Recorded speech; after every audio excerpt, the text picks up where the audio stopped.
Welcome to Eastern Europe Review, a collaboration between BELSAT TV and TVP World. Today we bring you the latest updates from Russia, Belarus and Ukraine. I'm Igor Kuley. Stay tuned for our analysis.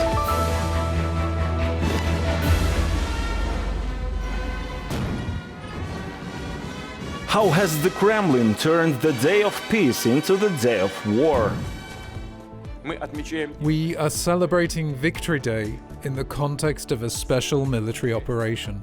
Those who are on the front line, on the line of combat contact, all its participants are our heroes. Russian energy giant Gazprom records first annual loss during Putin era. Gazprom refused to supply gas to Europe.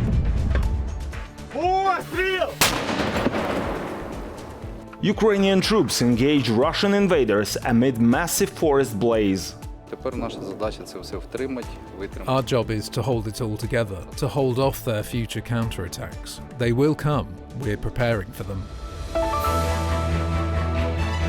The Kremlin regime commemorated one of its most significant ideological celebrations, Victory Day over Nazi Germany.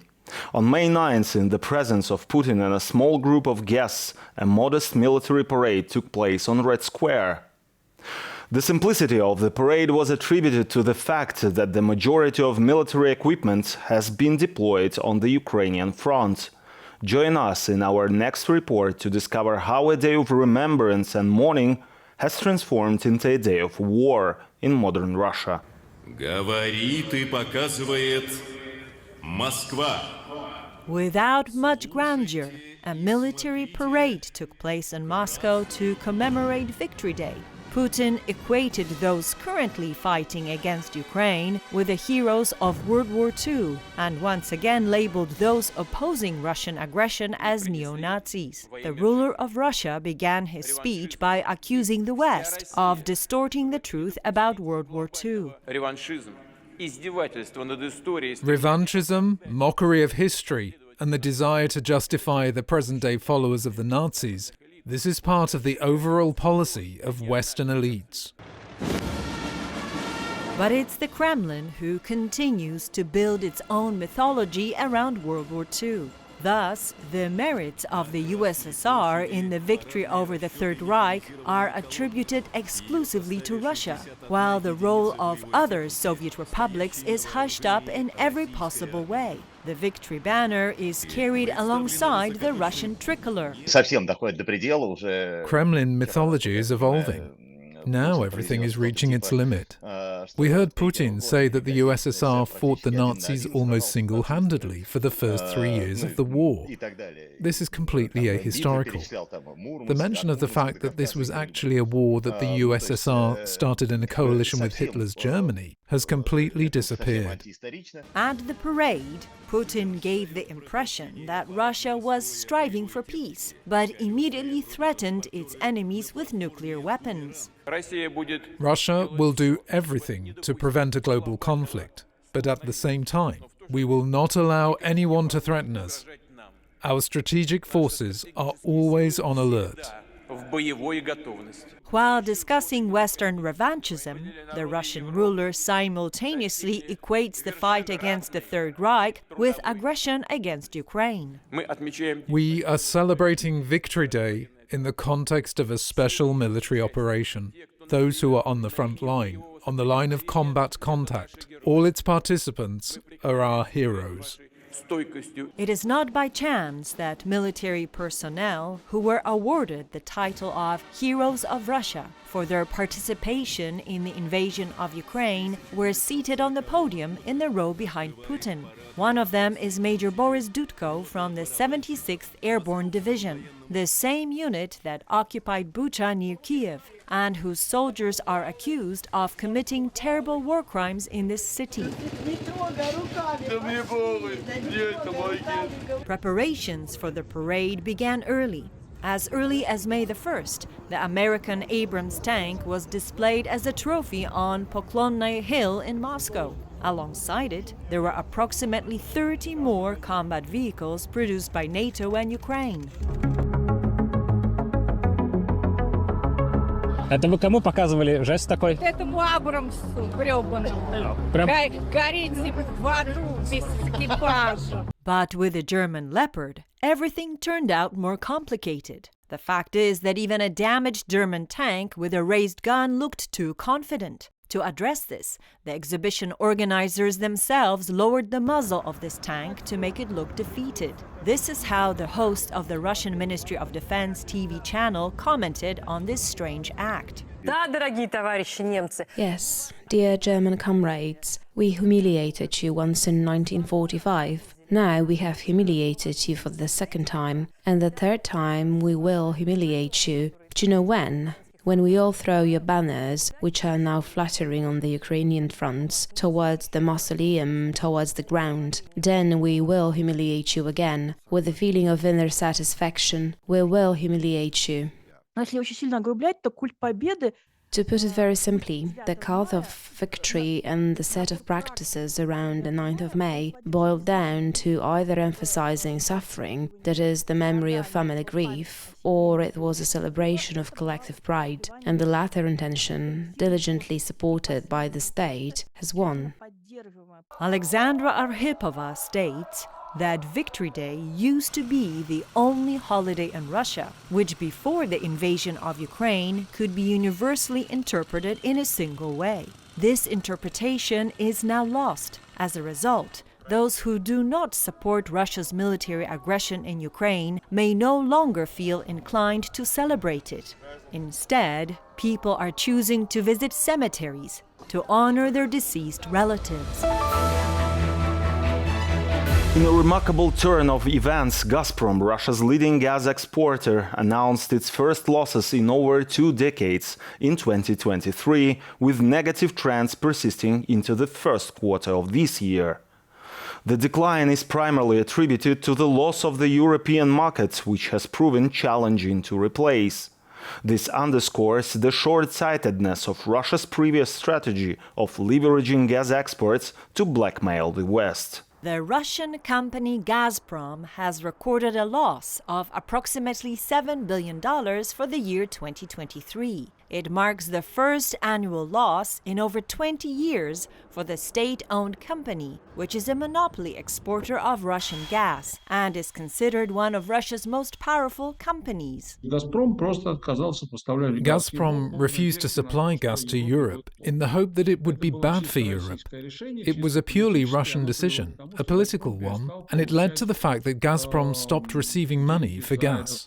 When the West imposed sanctions against Russia in response to a full-scale invasion in Ukraine, the Kremlin tried to blackmail Europe by threatening to disrupt supplies of its natural resources. The calculation was that in winter Europe would freeze and make political concessions to the Kremlin.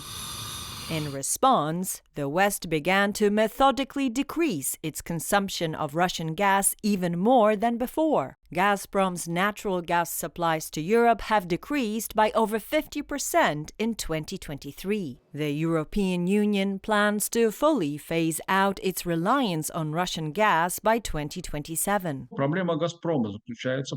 Gazprom's problem is that it doesn't have liquefaction capacity, and it can't transfer gas to other markets. Unlike oil, substitution has failed for Gazprom. Gazprom didn't succeed with this, which has resulted in significant losses. Russia had intended to increase supplies of gas to China as a replacement for the European market. According to the Financial Times, exports to China amounted to only 22 billion cubic meters in 2023. However, Russia had exported an average of 230 billion cubic meters per year in the decade before the Ukraine invasion. Deliveries to Central Asia or joint projects with Iran are also possible. Nevertheless, reorienting from the European market will take several years in any case. A partial compensation could entail an increase in prices on the domestic market and in markets of friendly regimes such as Belarus. There are restrictions on the solvency of both Belarusian and Russian consumers. The authorities won't risk causing additional social tension over gas prices, but of course, we definitely shouldn't expect a decrease in prices.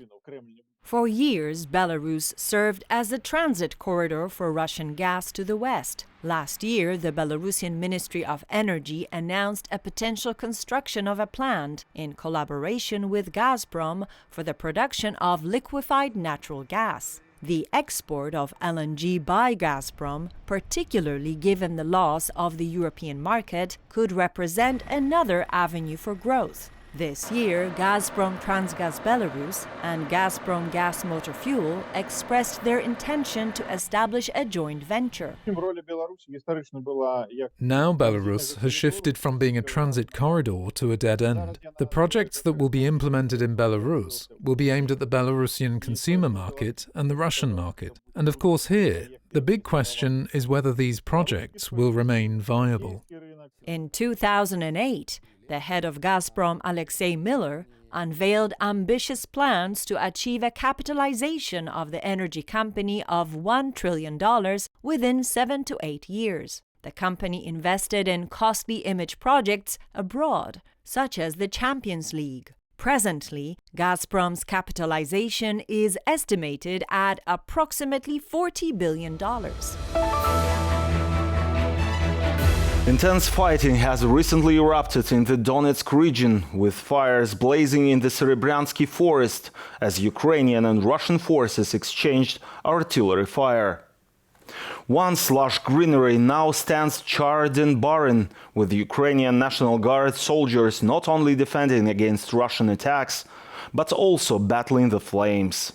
A massive column of thick smoke, visible for miles, is emanating from the burning Serebryansky forest in the Donetsk region. For over half a month, hectares of pine trees and last year's dry grass have been ablaze without restraint. The fighting over part of this territory has been ongoing since last autumn.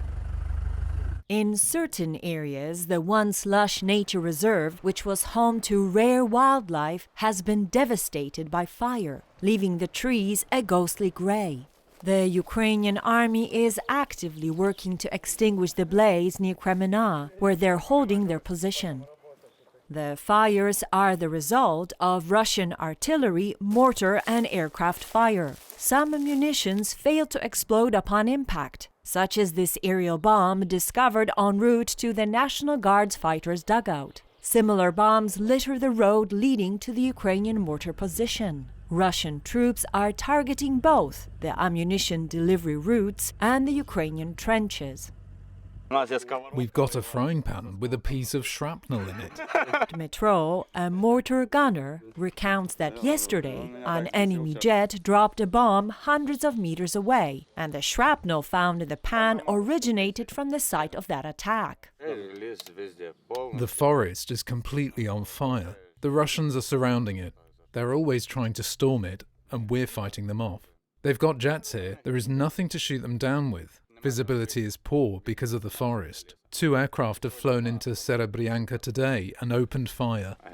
According to the Ukrainian military, after each attack, the enemy uses reconnaissance drones to generate a new map of the forest, just like in the game of battleships. They fly UAVs during the day. They film, they take photos, and they analyze where the terrain has changed, and then they divide it into squares. It's what they do everywhere, scorched earth tactics. The Ukrainian army is making progress on this section of the front. Specifically, members of the Horiv battalion have ousted Russian soldiers from a dugout using a 120mm mortar. The infantry are responsible for sweeping and securing new lines. Our job is to hold it all together, to hold off their future counterattacks. They will come. We're preparing for them. The Ukrainian National Guard is encountering regular and well-trained Russian army troops, who, in small groups, are attempting to reclaim lost territory and seize new areas. Ukrainian soldiers note that the enemy still maintains an advantage in shells and aircraft. In response, Ukrainian forces are relying on the precision of their strikes.